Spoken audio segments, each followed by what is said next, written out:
வீடியோவில் ஜாப்பனீஸ் ஸ்டைலில் ஒரு ஸ்கின் லைட்டனிங் க்ரீம் வந்து பார்க்க போகிறோம். ஃபஸ்ட்டு வந்து அரிசி மாவு வந்து ஒரு 4 ஸ்பூன் எடுத்துக்கோங்க. நான் அணிலோட அரிசி மாவு தான் எடுத்துக்கிறேன். இதில் அது மூழ்கிற அளவுக்கு தண்ணி ஊற்றி கட்டி இல்லாமல் கையை வச்சு ஃபஸ்ட்டு கரைச்சிக்கிட்டு அதுக்கப்புறம் நீங்கள் நல்லா கரண்டி வச்சு கட்டி இல்லாமல் கரைச்சிக்கோங்க. நல்லா இது கரைஞ்சதுக்கப்புறமா அடுப்பில் வச்சு சிம்மில் வச்சுருங்க. ஸ்டவ் வந்து கடைசி வரைக்குமே குறைச்சிருக்க மாதிரி பார்த்துக்கோங்க. நல்லா இதை மிக்ஸ் பண்ணிகிட்டே இருந்தீங்கன்னா ஒரு 1 மினிட் 2 மினிட்லேயே என்ன ஆகும்னா கொஞ்சம் திக்காகிடும். ஒரு க்ரீமி கன்சிஸ்டன்சிக்கு நம்மளுக்கு இது வந்துடும். பார்த்தீங்களா? இதை வந்து நல்லா மிக்ஸ் பண்ணிகிட்டே இருங்க. இது இன்னும் கூட நம்ம வந்து மிக்ஸ் பண்ணிகிட்டே இருக்கணும். கீழே வந்து அடிப்பிடிச்சிடாம மட்டும் பார்த்துக்கோங்க. இப்படி கிண்ட கிண்ட என்ன ஆகலாம், அந்த ஸ்க்ரப்பு நம்மளுக்கு வந்து அரிசி மாவு ஸ்க்ரப் ஆகாமல் ஒரு க்ரீமியாக நல்ல சாஃப்டாக நம்மளுக்கு வந்து கிடைக்கும். இந்த மாதிரி நம்ம அடுப்பில் வச்சு இதை கிண்டி நம்ம ஃபேஸில் யூஸ் பண்ணலாமா கேட்டால் தாராளமாக யூஸ் பண்ணலாம். சாதம் கூட நம்ம ஃபேஸில் வந்து யூஸ் பண்ணலாம். நான் உங்களுக்கு வந்து ஒரு வீடியோ வந்து போடுறேன். பட் இந்த மாதிரி க்ரீம் வந்து நம்ம ஆல்ரெடி பார்த்துருக்கோம். ஒரு ஐஸ் க்ரீமில் வந்து பார்த்துருக்கோம். இது வந்து இன்னும் சூப்பராக இருக்கும். நீங்கள் ட்ரை பண்ணி பாருங்கள். இந்த கன்சிஸ்டன்சிக்கு வந்ததுக்கப்புறம் பார்த்தீங்களா, கொஞ்சம் நல்லா ஸ்மூத்தாக க்ரீமியாக இருக்குது. இந்த கன்சிஸ்டன்சிக்கு வந்ததுக்கப்புறம் ஸ்டவ்வை ஆஃப் பண்ணிவிட்டு நல்ல ஃபாஸ்ட்டாக பீட் பண்ணுவோம்ல, அந்த மாதிரி கரண்டி வச்சு நல்லா ஃபாஸ்ட்டாக பீட் பண்ணுங்கள். நீங்கள் இப்படியே ஃபாஸ்ட்டாக நம்ம வந்து கிண்டிகிட்டே இருக்கும்போது என்ன ஆகுனா, நல்லா ஒரு ஸ்மூத்தான ஒரு கன்சிஸ்டன்சிக்கு நல்ல ஒரு க்ரீமியாக இது வந்து வந்துடும். அது வரைக்கும் இதை கிண்டிட்டுருங்க. ஒன்ஸ் இந்த மாதிரி ரெடி ஆனதுக்கப்புறம் இதை அப்படியே வச்சுருங்க. ஒரு பொட்டேட்டோ வந்து எடுத்துக்கோங்க. அதை வந்து தோலை சீவிட்டு சின்ன சின்ன பீஸாக கட் பண்ணிக்கோங்க. இதை வந்து மிக்ஸி ஜாரில் போட்டு காய்ச்சின பால், காய்ச்சாத பால் இல்லை, காய்ச்சின பால் ஊற்றிக்கோங்க. ஏன்னா காய்ச்சாத பால்னால் அந்த பிசு பிசுன்னு இருக்கும் அந்த க்ரீம். அதனால் காய்ச்சின பால் வந்து தேவையான அளவு ஊற்றிட்டு நல்லா இதை வந்து மிக்சியில் போட்டு அடிச்சுக்கோங்க. இது வந்து ஒயிட்டாக வர மாதிரி பார்த்துக்கோங்க. உடனே செஞ்சிட்டோம்னா ஒயிட் கலரில் வரும். இல்லைன்னா அந்த உருளைக்கிழங்கோட அந்த கலர் வந்து கொஞ்சம் மிக்ஸ் ஆன மாதிரி ஆகிடும், கொஞ்சம் இந்த மாதிரி ஆகிடும். ஸோ நான் கொஞ்சம் டைம் எடுத்துட்டேன் பால் காய்ச்சறதுக்கு. அதனால் நீங்கள் உடனே காய்ச்சி ரெடி பண்ணி வச்சுருந்தீங்கன்னா அது ஒயிட் கலராகவே இருக்கும் நம்மளுக்கு.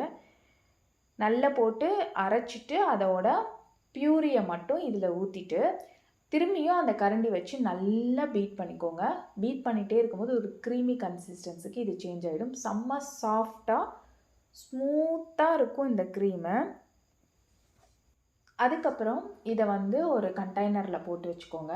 இதை வந்து நீங்கள் ஃப்ரிட்ஜில் வச்சிங்க அப்படின்னா 3 டேஸ் வரைக்கும் உங்களுக்கு கெடாது. 3 டேஸ் வரைக்கும் இதை கண்டினியூவாக நீங்கள் யூஸ் பண்ணிக்கலாம்.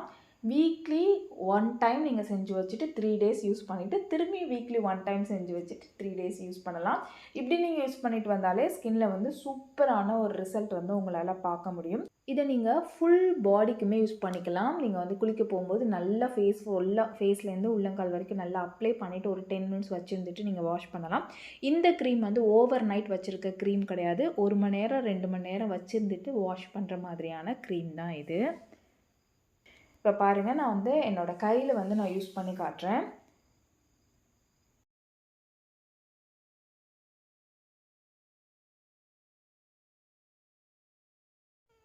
நான் அப்ளை பண்ணி நல்லா மசாஜ் பண்ணிவிட்டு ஒரு 10 மினிட்ஸ் மட்டும் நான் வச்சுருந்து காட்டியிருக்கேன் உங்களுக்கு. நல்ல ஒரு ரிசல்ட் வந்து டே 1 ஃபஸ்ட் டைமே உங்களால் பார்க்க முடியும். நல்லாவே இந்த கைக்கும் டிஃப்ரென்ஸ் தெரியுது பாருங்கள். நல்ல ஒரு டேன் ரிமூவல் க்ரீம் இது. நீங்கள் வந்து ஒரு 1 ஹவர் விட்டுட்டு வாஷ் பண்ணிங்கன்னா இன்னுமே சூப்பரான ரிசல்ட் வந்து இருக்கும். நான் ஃபஸ்ட்டு இன்ட்ரோவில் காமிச்சிருக்கேன் இல்லையா, அது வந்து ஃபவுண்டேஷன். நீங்கள் அந்த மாதிரி வீடியோஸ்லாம் பார்த்தா தான் உங்களுக்கு பச்சக்குன்னு புரியுது. அப்படிங்கிறனால தான் நான் இன்ட்ரோவில் அந்த மாதிரி நான் காட்டியிருக்கேன். பட் ஃபஸ்ட் டைம் ரிசல்ட் வந்து இப்படி தாங்க நம்மளால் பார்க்க முடியும். நீங்கள் டே பை டே யூஸ் பண்ணுறீங்க அப்படின்னா ஒரு 1 மந்தில் நல்ல ஒரு சேஞ்சஸ் வந்து கண்டிப்பாக பார்க்க முடியும். ஸோ உங்கள் கையில் டேன் பயங்கரமாக இருக்குது, இல்லை பாடி ஃபுல் பாடிக்குமே இது சூப்பராக யூஸ் பண்ணிக்கலாம். ஃபுல் பாடி ஒயிட்டனிங் க்ரீம் தான் இது, லைட்டனிங் க்ரீம் தான் இது. நான் ஃபேஸில் உங்களுக்கு யூஸ் பண்ணி காட்டுறேன். ஃபேஸில் நல்லா அப்ளை பண்ணி நல்லா மசாஜ் பண்ணிவிட்டு இதை வந்து நான் ஒரு 10 மினிட்ஸ் தான் விட்டுட்டு வாஷ் பண்ணிட்டேன். பட் இது காயவே காயாது. ஒரு 1 ஹவர் வரைக்குமே காயாது. ஒரு 1 ஹவர் நீங்கள் வச்சுருந்துட்டு அதுக்கப்புறம் நீங்கள் வாஷ் பண்ணிங்கன்னா சூப்பராக இருக்கும். ஃபுல் பாடிக்குமே அப்ளை பண்ணிவிட்டு ஒரு 15 மினிட்ஸ் வச்சுருந்துட்டு வாஷ் பண்ணிங்கன்னா ஃபுல் பாடிக்குமே செம்ம ஒரு மாய்ஸ்சராகவும் இருக்கும். நல்ல சாஃப்டாக, அதே மாதிரி நல்ல ஒரு பிரைட்டனிங்காக டேன் இருந்தால் ரிமூவ் பண்ணி சூப்பராக கொடுத்துருக்கோம் பாருங்கள். என்னோடய ஸ்கின்னில் வந்துட்டு நான் ஒரு 10 மினிட்ஸ் வச்சுருந்துட்டு ஃபேஸில் வாஷ் பண்ணதுக்கப்புறம் நல்ல ஒரு க்ளோவிங் சூப்பரான ஒரு பிரைட்னஸ் வந்து இருந்தது. கண்டிப்பாக நீங்கள் ட்ரை பண்ணி பாருங்கள். அப்போ தான் இதோட ரிசல்ட் எப்படி இருக்குன்னு உங்களுக்கு தெரியும். உடனே ஸ்கின்னை வந்து வெள்ளையாக்கிட முடியும் அப்படி கிடையாது அப்படிங்கிறதுக்காக தான் அந்த இன்ட்ரோ வீடியோ. நம்ம அடுத்த வீடியோவில் பார்க்கலாம். பாய்.